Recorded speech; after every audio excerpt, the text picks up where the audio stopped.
Okay, so let's say a word about meditation 2. Now, if you remember from last time, when we ended with meditation 1, we were in a pretty bad predicament. Meditation 1 was about trying to find some certainty in our beliefs. And the method was choose some belief and see if you can doubt it. Right? If that belief proves to be dubitable, well, that doubt, just by the definitions of certainty, means that it's not certain. Right? And so I have to throw it out and start again. And we found, in fact, that Descartes doesn't just sort of choose beliefs at random to toss out. He's actually trying to be destructive, right? He's trying to sort of destroy as much of his beliefs as he can so that he's sure to start on some stable and certain foundation. And so rather than attack beliefs one by one, he indulges in three waves of doubt to attack lots of beliefs all at once. Wave number one, my senses are deceiving me right now. Wave number two, I'm asleep dreaming right now.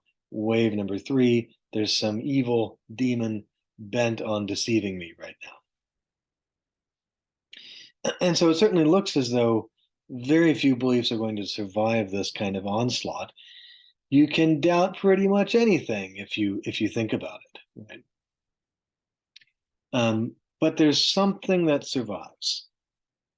And in the second meditation, Descartes says, well, here is something that I seem to be capable of knowing for certain. It's something that survives the three waves of doubt. And that is two things, really.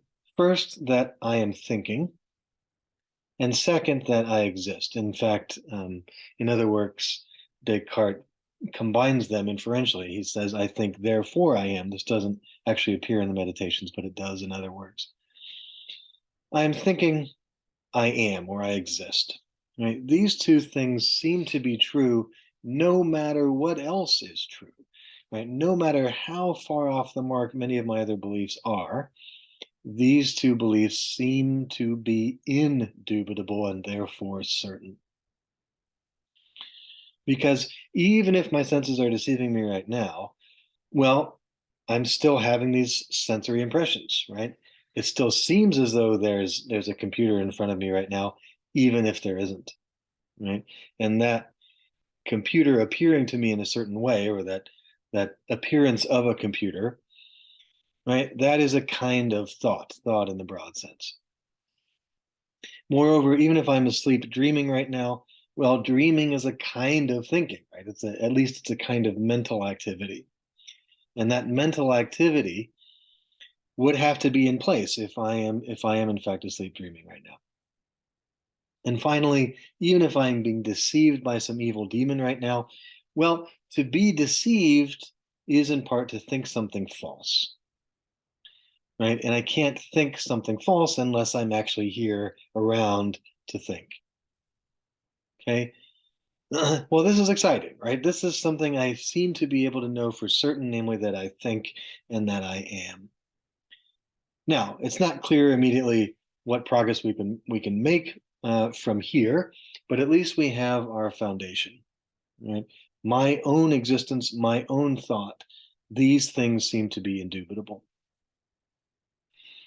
Okay, great. So if we're going to try to make progress from here, Descartes says, well, all right, I know now that I exist. What is this I, right? What sort of thing is it that I have proved to exist? What do I know about myself?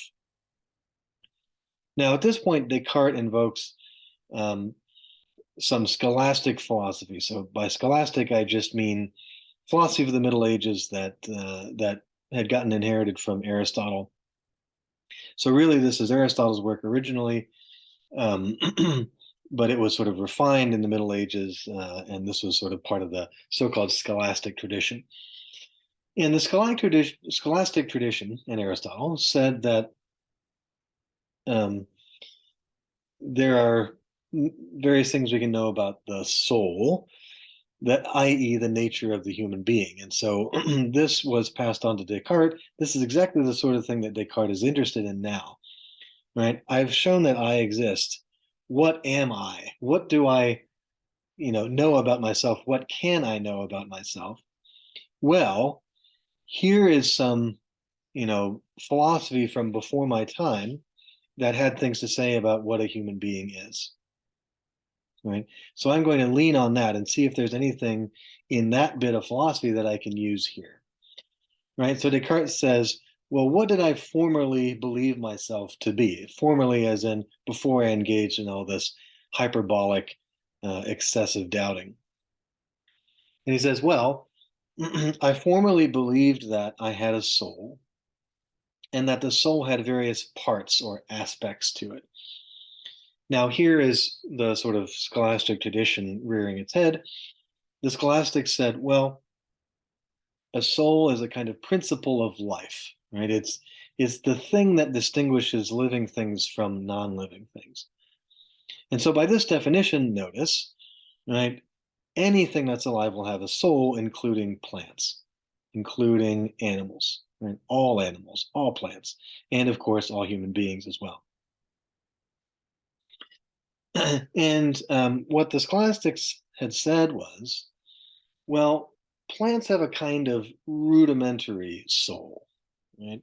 They have a kind of principle of life. They're not dead, they're not non-living things, and they have a kind of soul. And the soul that they have is the sort of soul that is capable of things like uh,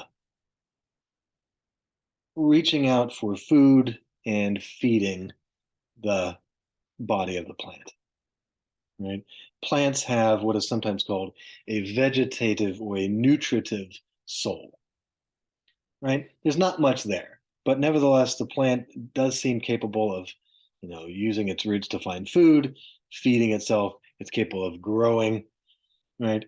Plants seem to have that ability, if nothing else. And moreover, animals seem to have that ability, and human beings seem to have that ability as well, right? So this sort of primitive, if you like, first level of the soul is something that's common to all forms of life. Now, animals add something on top of that. And if you think about the difference between animals and plants, well, I don't know. This has obviously gotten much more complicated in today's biology. In fact, these days, I think lots of biologists say that there are 4 or 5 different kingdoms of life. Uh, I don't know. Besides plants and animals, maybe there are things like Protista or Monera or whatever. Um, Aristotle certainly didn't have that complex understanding of uh, the bio world. He's just got plants and animals and human beings. And he says, well, one thing that animals have that plants don't is the capacity to move around. Right? They have the capacity for locomotion. And moreover, as sort of a concomitant to that, what sort of goes along naturally with having the ability to move around is the ability for sense perception. Right? Animals can see, they can hear, they can smell. And all of these things go along naturally with being able to move around in place, right? Because if I'm able to see potential mates or smell potential food sources or hear potential enemies, whatever, right? All of those things are useful to my survival as an animal. And moreover, I can't very well make use of those bits of information about seeing and hearing and smelling and so on, unless I can actually move in the relevant direction, right? The directions that are suggested by the deliverances of my sense organs, right? If I seem to see an enemy over toward the north, right? Well, then I need to be able to move to the south, say something like that, right? And so these twin processes sort of go along in hand, namely being able to move around and being able to sense things with sense organs. Okay. And so this now is the second layer, if you like, of soul. This is not something that plants have, but it is something shared by animals and by human beings. Right? So animals and human beings have both a nutritive or vegetative soul and let's call it a perceptive soul, this capacity for sense perception. Aristotle and the scholastics said, of course, humanity always on the top, right? This is sort of the classic humanistic picture of the world. Humans, in addition to the nutritive and the perceptive parts of soul, also have a capacity for thought, right? And of course, this is the idea that what makes humanity special is its capacity for thought. Again, many of these ideas are now thought to be a bit outdated. Most people these days think, well, maybe it's true that ants and earthworms don't think a whole lot, but gee, what about dogs? What about dolphins? What about apes? Right? Those animals seem to have at least some capacity for thought, right? So again, this is somewhat old-fashioned perhaps, but according to the scholastic tradition, right, humans have the capacity for thought, non-human animals do not. Okay. And in fact, Aristotle makes a lot of this in some of his own work and says, well, this is really the thing that distinguishes humanity from everything else. This must be related to what humanity is all about. And in fact, interestingly enough, Descartes, though in many ways he's a kind of revolutionary radical thinker, actually goes along some of this route himself, and he starts to decide that um, thought really must be essential to humanity. More on this in just a minute. Okay, so Descartes is thinking about this old picture of the soul, right? This is what I used to think about what I was, or at least the kind of thing that I am, before I started engaging in all of these doubts.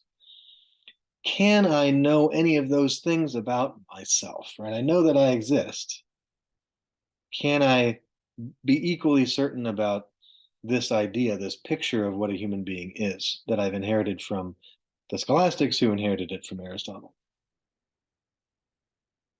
And he says something very sort of interesting here. He says, well, the first two parts of soul, the vegetative bit and the sensitive bit, or the perceptive bit, those things seem to require the possession of a physical body, right? The idea of nutrition, of vegetation, of accreting bits of food to my body and growing, literally growing, right? That aspect of soul doesn't make any sense unless I've got a physical body that can be fed, that can be nourished, that can grow. And when it comes to the sensitive perceptive bit, right, again, sense organs are bodily things, right?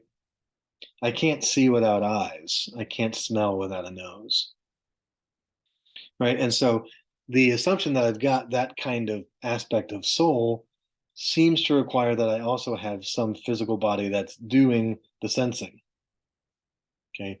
Or by the, structures of which I am doing the sensing, if you like, okay?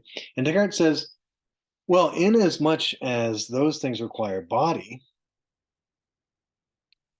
I can't really be certain that any of those things applies to me because body itself is uncertain.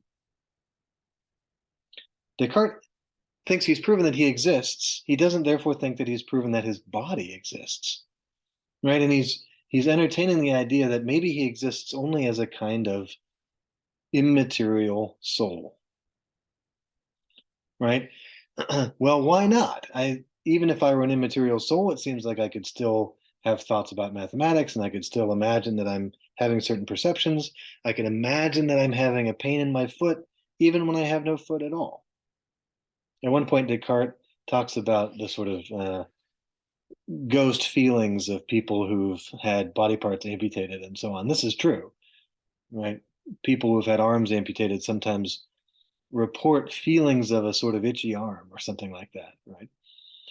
So you can have all of these sensations without actually having the requisite body parts that they seem to suggest, right? So I can't be certain that I have a vegetative aspect of soul because I can't be certain that that's actually hooked up to some body that's helping it to grow and so on. Moreover, I can't be certain that I have a kind of sensitive aspect of soul because I can't be certain that I have some body with sense organs that are helping that sensitive aspect of soul to produce impressions and so on. I've got the impressions all right, but I'm not certain that those are connected to some physical body. Now, what about the last aspect of soul? What about the aspect of soul that's just about thinking or reason? Well, Descartes says that actually seems to be the very thing that I've discovered to be certain, to be indubitable, right? It seems like I can't doubt that I am thinking. It seems like I can't therefore doubt that I have that aspect of soul, right? And therefore, that aspect of soul doesn't seem to require body at all, right? I don't need a body to think, says Descartes. I need a body to grow. I need a body to smell things, but I don't need a body to think, right? And this is exactly the sort of position that Descartes is imagining himself to be in. Maybe I don't have a body at all, even if I don't, right? Even if an evil demon is deceiving me and making me think that I have a body when in fact I don't. Nevertheless, he can't make it the case that I'm not thinking. And I therefore cannot doubt that I have the capacity for thought. Okay. And at this point, Descartes says, well, that must really be what my essence is. Right? What is an essence? Well, it's the sort of thing that must belong to me no matter what. You know, you can take away my hands and I'm still me. You can take away my feet and I'm still me. You could blind me, you could deafen me, you could take away my voice, but I'm still me, right? And so the essence is supposed to be the thing that I cannot survive without, right? And Descartes says, well, thought has to be that thing. If you take thought away from me, now I'm not myself anymore, right? That is me. That is my essence, right? I don't need to have a body. I don't need to have eyes. I don't, need to live anywhere in particular on an earth that has form and matter and so on. I just need to be capable of thought. That's it. That, therefore, is my essence. And so I think I've now discovered something about who I am. Not just that I am, but what I am, right? My essence, Descartes says, is thought. That is the essence of what I am. Okay. Descartes has this very interesting example of a piece of wax at the very end of the second meditation. And basically, this is just another way of emphasizing the point that uh, your senses can be deceptive, but your thought is clear, right? And the idea is basically this: take a piece of wax. It's a fresh, dry piece of wax. It's got a certain color. It's got a certain smell. It's got a certain sound when I knock on it. If I bring it over to the fire, all of those sensible qualities change, right? So instead of white, the wax is now yellow. Instead of hard, the wax is now soft. Instead of, I don't know, smelling like flowers, now the wax smells like burning. Um, Instead of making a sort of hollow sound when I knock on it, now it doesn't really make any sound at all because it's all turning into mush. Right? What is the point of all this? The idea is I know that this wax is there, right? I still recognize the wax as the same wax. And yet, all of my deliverances from my sense organs are telling me that it's something else, right? My eyes seem to be telling me that it's a very different thing. It's gone from white to yellow, right? How can the same thing be once white and another time yellow? My ears are telling me that it's a different thing. It used to be, make a sound when you rapped on it, and now it doesn't anymore. My nose is telling me that it's a different thing. It used to smell like flowers, and now it smells like burning. My touch receptors in my skin are telling me that it's a different thing. It used to be hard, and now it's soft. But Descartes says, I still know the wax and I still know it as the same thing. I know it as persisting through these changes. The conclusion Descartes wants us to draw is I must therefore know the wax not through my senses, because those are telling me quite the opposite, that the wax has been destroyed or changed into something new. It must be through my mind alone, through my intellect or my reason alone, my thought alone, that I understand that this wax persists. Okay. And so Descartes takes the sort of general lesson to be that it's my mind and thought. That's the thing that I know really well. Anything associated with body or with the senses, all of that stuff is very fallible. And in particular, dubitable. I don't know that I have those things at all. Okay, I just want to say a quick word about the very beginning of the third meditation, and then we'll call it a wrap. This is all that I'm really going to hold you responsible for. Obviously, I think the rest of 3 and 4, 5, 6 are all worthy bits of reading as well.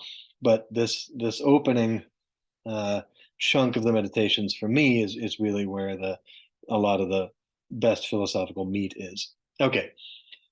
At the very beginning of the third meditation, Descartes says this. He says, okay, well, I want to be able to move on, right? I've found a little bit of certainty.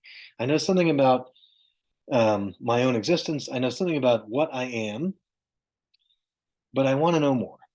Okay. And in fact, right, remember that the goal is really to restore all of the knowledge that Descartes previously had, but this time on a firm, certain foundation. And we haven't gotten very far, right? We haven't even convinced ourselves that we have a body yet, much less that, the earth is round and that the area of a circle is pi r squared and so on. So Descartes says something very sort of important and critical at this stage, at the beginning of the third meditation. He says, well,